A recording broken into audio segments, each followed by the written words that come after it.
Hello అండి, అందరికీ నమస్కారం. ఈరోజు మనం కేవి సుమలత గారు రచించిన మనసుకి మరణం అనే ఓ చక్కటి కథను విందాం. ఇక కథలోకి వెళ్దాం. చాలా కాలానికి కథ రాయాలనుకుని పెన్ను పేపర్ తీసుకొని కూర్చున్నాను. రాయాలన్న కోరిక బలంగా ఉంది, కానీ ఎలా మొదలు పెట్టాలో ఎక్కడ ఆపాలో తెలియడం లేదు. గుండె నిండా వ్యధ తీరాలంటే పెన్ను కదలాలి. ఊహ తెలిసినటి నుండి నా మనసులోని కష్టం సుఖం తెల్ల కాగితానికి తెలిసినంత బాగా ఎవరికీ తెలియదు. కోటి ఆశలతో కాకపోయినా సగటు ఆడపిల్లల అత్తగారింట్లో అడుగుపెట్టాను. అడుగడుగున ఆడపడుచుల ఆంక్షలు, అత్తమామల అధికారాలు, ఇవన్నీ చాలవన్నట్లు భర్త నిరంకుశ ప్రవర్తన, పనివాళ్ల ముందు బంధువుల ముందు అవమానించడం. ఈ కాలంలో కూడా ఇలాంటి వ్యక్తులున్నారా అని ఆశ్చర్యం కలిగేది. నా దురదృష్టానికి నన్ను నేను నిందించుకొని కాలప్రవాహంలో జీవనపయనం సాగించాను. మనిషిగా నాకంటూ ఒక వ్యక్తిత్వం ఉందని మర్చిపోయాను. నేను మంచి పని చేసినా మా ఆయన దృష్టిలో చెడ్డగానే కనిపిస్తుంది. నాకంటూ తెలివి ఉండటం అన్న ఆలోచన ఆయన భరించలేరు. తెలివితేటల్లేని దద్దమ్మగా కనిపిస్తూ ఆయనతో నాకు ఏమీ తెలియదు, మీరు చెప్తేనే నాకు తెలుస్తుంది, మీ మాటే నాకు వేదం అంటూ ఉంటే మా ఆయన ముఖం వెలిగిపోయేది. నాకు మాత్రం ఆయన ముఖంలో అహంకారం చూస్తుంటే నేను చెప్పేది పచ్చి అబద్ధమని పెద్దగా అరవాలి అనిపించేది.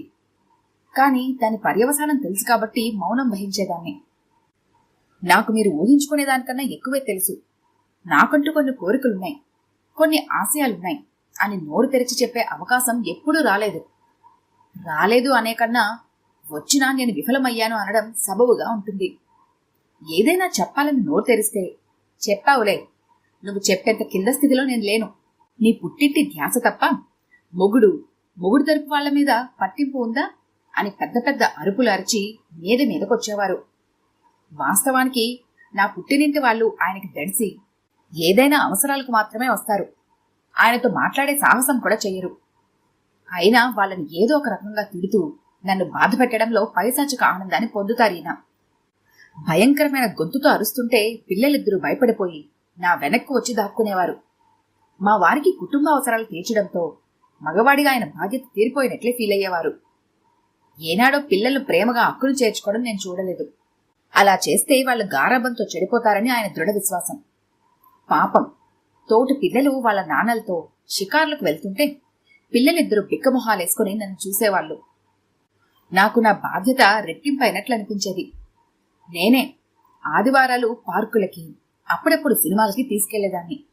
వాళ్లే నా ప్రపంచంగా, నాకంటూ వేరే వ్యాపకం లేదన్నట్లుగా బ్రతకడం మొదలుపెట్టాను. మా వారి నిరంకుశ ధోరణి కూడా మనసుకు తీసుకోవడం మానేశాను. కాలం ఆయనకున్న దురలవాట్ల ప్రభావంతో అనారోగ్యాన్ని తెచ్చింది. వాటి వల్ల ఇంకాస్త కోపం, అసహనం పెరిగాయి. అప్పటి వరకు మానసికంగా నెరిగిపోతున్న నేను శారీరకంగా కూడా బాధింపబడడం మొదలైంది. అన్నీ పిల్లల కోసం భరించేదాన్ని. దూరంగా ఉన్న పుట్టింటి వాళ్లకు కూడా నా బాధ ఎప్పుడూ చెప్పుకునేదాన్ని కాదు. దానివల్ల ఎటువంటి ఉపయోగం లేకపోగా వాళ్లను బాధకు గురి చేయడం నాకు నచ్చేది కాదు. నాలాంటి దుస్థితి పగవాళ్లకు కూడా రాకూడదని దేవుడిని నిత్యం ప్రార్థించేదాన్ని. నా అదృష్టం జీవితం భాగస్వామి విషయంలో లేకపోయినా కన్న పిల్లలిద్దరూ మాట వినేవారు. నా పెంపకంతో చక్కటి విద్యను అభ్యసించారు. నేనంటే ప్రాణంగా ఉండి చెప్పిన మాట వినేవారు. అవకాశాలు వాళ్ళని వెతుక్కుంటూ వచ్చాయి. ఇద్దరు పిల్లలు నా రెండు కళ్ళు అనుకునేదాన్ని. చదువు నిమిత్తం విదేశాలకు వెళ్తామంటే ఆయన ససేమిరా వద్దు అన్నారు. అప్పటి వరకు అన్నింటినీ మౌనంగా సహించే నేను ఊరుకోలేదు. నా బంగారం అంతా ఇచ్చేశాను. ఎడ్యుకేషన్ లోన్ తీసుకుని పంపమని వాళ్లను నిరాశపరచవద్దని గొడవ చేశాను. పెద్దవాడు వెళ్లిన 2 ఏళ్లకు చిన్నవాడు వెళ్లాడు. వెళ్లినందుకు పిల్లలు కష్టపడ్డారు. చదువు పూర్తి చేసుకుని ఉద్యోగాల్లో స్థిరపడ్డారు. లోను కట్టేశారు. నా బంగారం నాకు తిరిగి వచ్చేసింది. ఉదయం సాయంత్రం పిల్లల మాటలతోనే తెల్లవారేది. పిల్లల మాటలతోనే రాత్రి అయ్యేది. పెద్దవాడు వేరే కులం అమ్మాయిని చేసుకుంటానని మెల్లిగా నా చెవిన వేశాడు. గుండె గుబేలు మంది. ఆయనకి ఎలా చెప్పాలా అని భయపడ్డాను. కాని చెప్పకపోతే వాడితో బాధ, చెప్తే ఆయనతో గొడవ తప్పదని అర్థం చేసుకుని ఆయనకి చెప్పాను. అనుకున్నట్లే ఇంతెత్తున ఎగిరిపడ్డారు. సర్ది చెప్పాలనుకున్నా ఎంత మాత్రం వినలేదు. వద్దన్నా అమెరికా పంపించావు కదా, ఈ పెళ్లి కూడా నువ్వే కుదిర్చావా, అందుకే సర్ది చెప్తున్నావా అని చెంప పగలగొట్టారు. నాకేమీ తెలియదన్నా మూర్ఖంగా వాదించారు. ఇవేమీ బాబుకు చెప్పకుండా అన్యకులస్థలను చేసుకోవడంలో సమస్యలు చెప్పడానికి ప్రయత్నించాను. వాడు చేసుకుంటే ఆ అమ్మాయినే చేసుకుంటాను, నువ్వు వద్దంటే ఇలాగే ఉండిపోతాను అన్నాడు. చేసేదేమీ లేక ఆయనతో మళ్లీ పోరాటం సాగించాను. ఎన్నో రోజులు నా కన్నీటి ఫలితంగా వాడి పెళ్లి జరిగింది. సంతోషంగా తిరిగి మళ్లీ అమెరికా వెళ్ళిపోయాడు. వాళ్ళు వెళ్ళిపోయినా ఆ పెళ్లి నా కారణంగానే జరిగిందని, గొడవ జరిగినప్పుడల్లా ఈయన నన్ను మానసికంగా హింసిస్తూనే ఉన్నారు. ఒక్కోసారి ఆయనకి అందరంత దూరం పారిపోవాలి అనిపిస్తుంది. కాని అది పిరికివాళ్లు చేసే పని అని నన్ను నేను ఓదార్చుకున్నాను. బాధ్యతల బరువు నుండి తప్పుకోవడం తప్పు అని సరిపెట్టుకుంటాను. కొంతకాలానికి రెండోవాడికి ఆయన బంధువుల తరపున సంబంధం కుదిరింది. మా వారి హడావుడికి అంతే లేకుండా పోయింది. పెద్దవాడి పెళ్లిలో పోయిన పెత్తనమంతా ఇప్పుడు చూపించుకున్నారు. అజమాయిషీ చేశారు. ఆరోగ్యం సరిగా లేని మనిషి కావడం వల్ల నిరాశపడ్డారు. పెళ్లిలో స్టేజి మీద పంతులుగారు అడిగిన కండువ వెతుకుతున్న నా మీద, మర్చిపోయావా, అసలు పెట్టావా లేదా, నీలాంటి చెమటని పెళ్లి చేసుకోవడం నా ప్రారంధం అని అరుస్తూ కళ్ళు తిరిగి పడిపోయారు. అప్పటికే బ్యాగ్ అడుగు నుంచి తీసిన కండువ నా చేతిలో ఉంది. పడిపోయిన ఆయనను అందరూ చుట్టుముట్టారు. నాకు అంతమంది జనం మధ్యలో నన్ను తిట్టిన తిట్లతో భరించలేనంత అవమానం అనిపించింది. కానీ ఆయన పడిపోవటం అవన్నీ పక్కన పెట్టి ఆయన్ని పట్టుకున్నాను. ఎవరో పంచదార నీళ్లు తెచ్చి నోట్లో పోయడం వల్ల కళ్ళు తెరిచారు.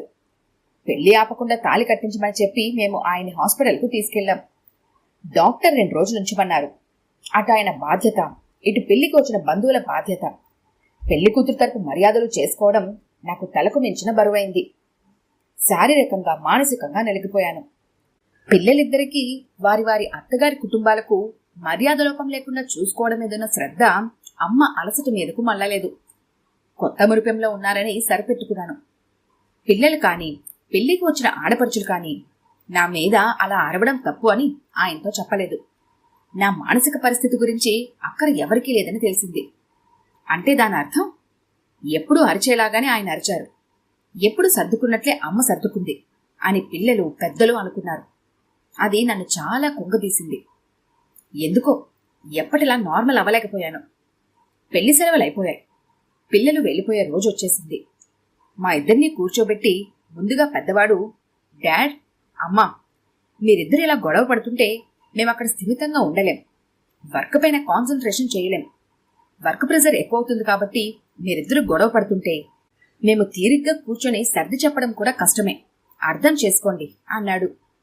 నాకు కరెంటు షాక్ తగిలినట్లయింది. నోరు తెరిచి వాడినే చూస్తున్నాను. అంతలో చిన్నవాడు, నిజమే అమ్మా, మీరిద్దరూ మీకు నచ్చనిదుంటే మాట్లాడకుండా సైలెంట్ అవ్వండి, నచ్చితే మాట్లాడుకోండి, లేకపోతే మానేయండి, కొంతకాలం వేరువేరుగా ఉంటామంటే మేము ఏర్పాటు చేస్తాం అన్నాడు. నాకు నోటు వెంట మాట రాలేదు, కళ్లల్లో నీళ్లు కూడా రాలేదు. నా పిల్లలేనా వీళ్ళు? వీళ్ల కోసమేనా నేను ఇంతకాలం అష్టకష్టాలు పడింది? నేను గొడవ పడతానా? నువ్వే ఎదురు తిరగకుండా ఆయనకు అరుపులు అలవాటు చేశావు అనేవాళ్లు కదా, అవి మర్చిపోయారా? లేక డాడ్కి ఆరోగ్యం బాగాలేదు కాబట్టి అమ్మతో కలిపి చెప్తే సరిపోతుంది అనుకున్నారా? అలా గొడవ పట్టం నాకు వచ్చి ఉంటే వాళ్ళ జీవితం ఇలా ఉండేది కాదని వాళ్ళు మర్చిపోకూడదు కదా. ఘటన జరిగినప్పుడు నా తరపున ఎవరూ మాట్లాడలేదంటే ఆయన ఆరోగ్య సమస్య వల్ల అని సరిపెట్టుకున్నాను. తరువాతైనా ఆయనతో అమ్మని అలా అందరి ముందు అవమానించడం తప్పని చెప్పలేదంటే పెళ్లి సరదాల్లో ఉన్నారని మనసుకి సర్ది చెప్పుకున్నాను. పిల్లలు ఫోన్ చేసినప్పుడు అప్పుడప్పుడు నా బాధని చెప్పుకునేదాన్ని. అలాంటివి చెప్పి మమ్మల్ని విసిగించొద్దని నాకు పరోక్షంగా చెప్పినట్లుగా కూడా అనిపించింది. అంటే వీళ్ల కోసం ఇన్నాళ్ళు నేను నా మనసు చంపుకొని బతికిన బతుక్కి అర్థం లేదని స్పష్టమైంది. ఇక నాకు వాళ్ళు మాట్లాడిన మిగిలిన అప్పగింతలు వినాలనిపించలేదు. కుటుంబ బాధ్యతలంటే కనీసం అవసరాలకు సంబంధించి ఆయనకి నచ్చినవి తీసుకొచ్చి మీకు లోటు లేకుండా చేశాను అని ఆయన నిర్వచనం ఇచ్చారు. కనీస అవసరాలకు సంబంధించి కావాలంటే పంపుతాం, ఏటీఎం కార్డు ఇస్తాం వాడుకో, మంచి హాస్పిటల్కి వెళ్ళండి, నిశ్శబ్దంగా నీ కష్టాలు నువ్వు పడు అని నా పిల్లలు నిర్వచనం ఇచ్చారు.